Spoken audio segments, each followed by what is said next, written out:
Bitcoin crashed from 70K all the way to 65K. Should you be worried? To the newcomers, my name is Mathieu, and welcome to my channel where we make crypto easy so you can outperform the rest of the market. Today, we're going to discuss why Bitcoin didn't break out as everyone else was expecting it to. We'll be looking at some charts to find out where the market could be heading in the upcoming weeks, some industry news, as well as looking at hints as to when our altcoins can finally start exploding and outperform Bitcoin. If you like the content, make sure to like, subscribe, and leave your comments down below. Let's hop into it. If we pull up our trusty trend line, we can see here that in the short term, it's very clear that we got rejected right at the top of the range. A lot of people have been drawing this chart differently and saying that this is a retest of the top of the range, but I would tend to disagree. We are still in this 50 to 70K range, and we got rejected precisely at $69,500. The question is, when will we finally break out towards all-time highs?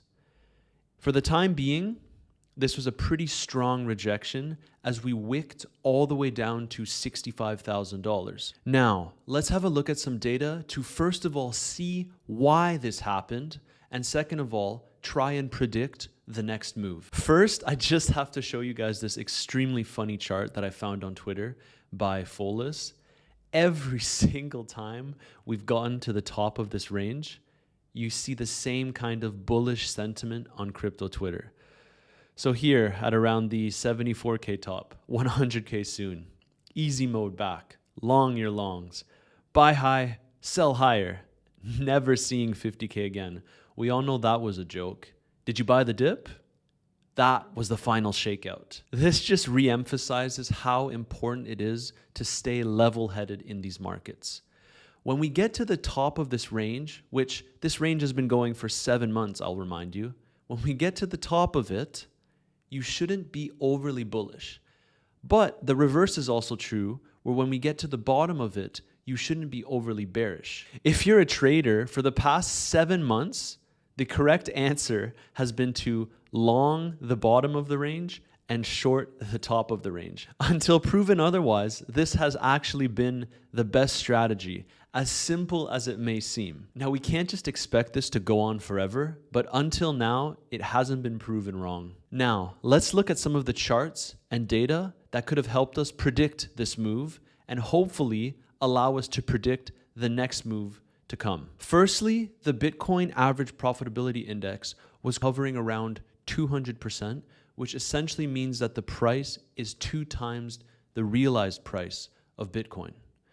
When the index rises above 300%, usually this is a sign that investors are starting to take profit.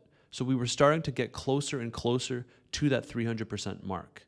As I said, this is a little bit more of a softer metric, but if we move on to the ETFs, I warned you in one of the previous videos that when the ETF inflows exceed over $400 million in a single day, it usually marked a local top for Bitcoin. And so there were a few days here where we did exceed that $400 million mark. And then on October 22nd, we saw an $80 million outflow from the Bitcoin spot ETFs. This is just something to keep in mind because as the ETFs get overheated, it can cause a pullback in the market. Then something else to consider is that gold has been soaring. It's currently working on its largest candlestick since 1979, 45 years ago.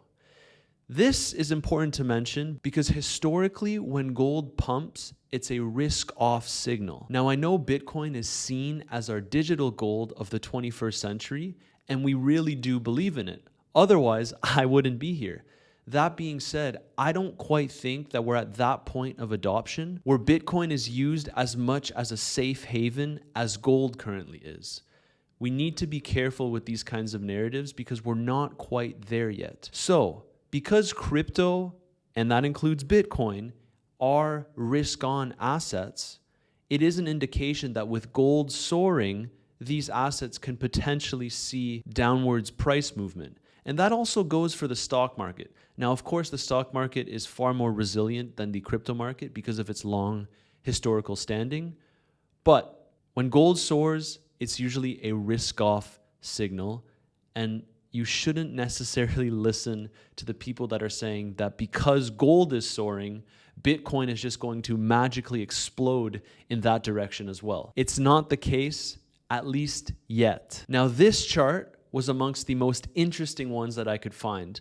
It refers to the whales versus retail positioning. These green bars down below mean that the whales are longing Bitcoin, and the red bars mean that the whales are shorting Bitcoin.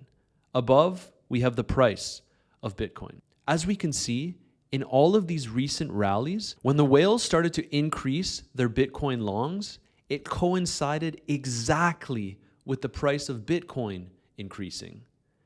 Same thing over here. As you can see, if we take it from the shorts all the way into the longs, it coincided exactly with the price of Bitcoin increasing. Now, the most important part here is to notice once they start trimming their longs.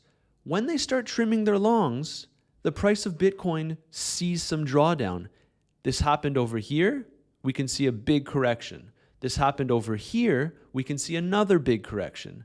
And so the whales were clearly trimming their longs, which would indicate to us that Bitcoin would see some drawdown. It only made sense according to this chart. Now, we can see how the price of Bitcoin reacted at the top of this range. And the question is, will these whales continue to trim their longs? And will the price of Bitcoin follow similarly as it did on every other occasion? Another crucial chart to show you is the activity of perp traders versus spot traders.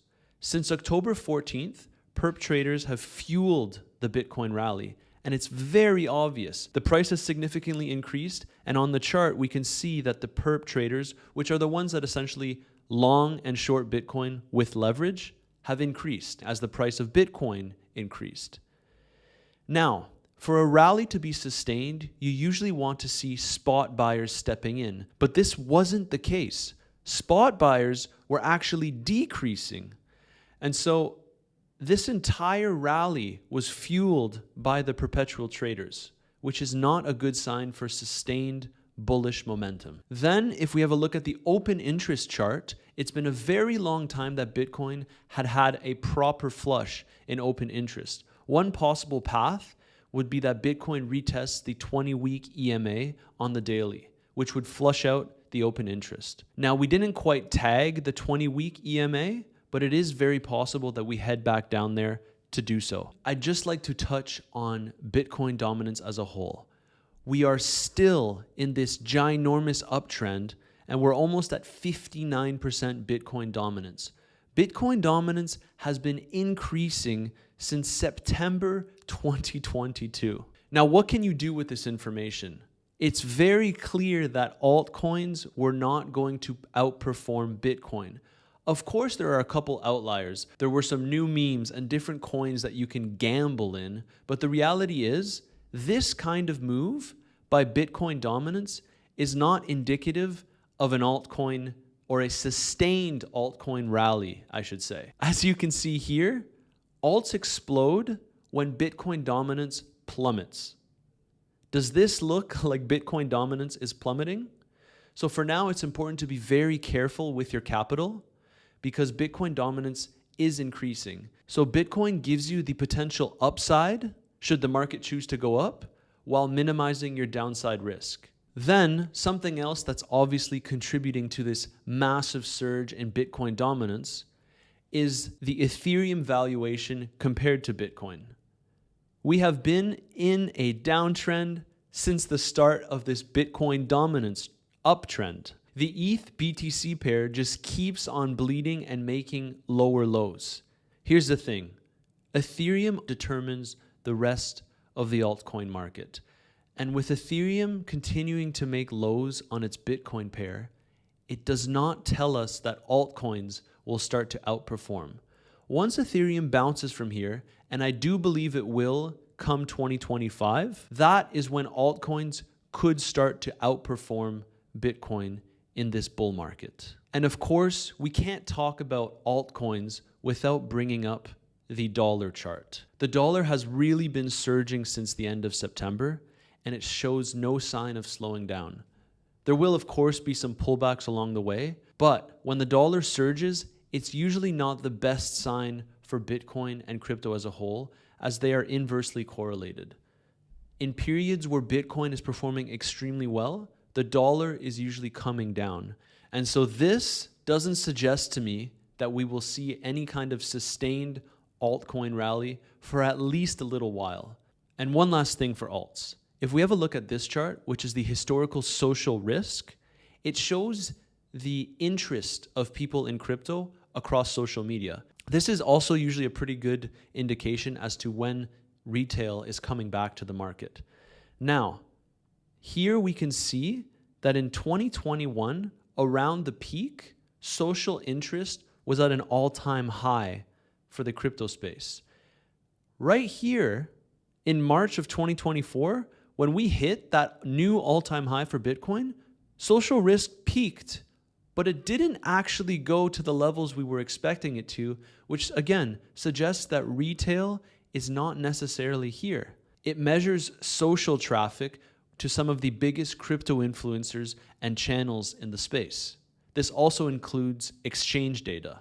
Now, we have just been printing lower lows here, and it's showing that there aren't many new entrants into the space. When we start pumping, this is usually also an indication of an altcoin season. But we are still far from there. And so we can't downplay that this is a contributing factor to whether or not our altcoins will perform. I do expect this to greatly turn around come 2025. Okay, short term, it's not all doom and gloom. I know this video kind of had a bearish vibe to it, but let me share some data with you that is suggesting that relief is already starting in the crypto space. Let's have a look at that red candle that took us all the way down to $65,000.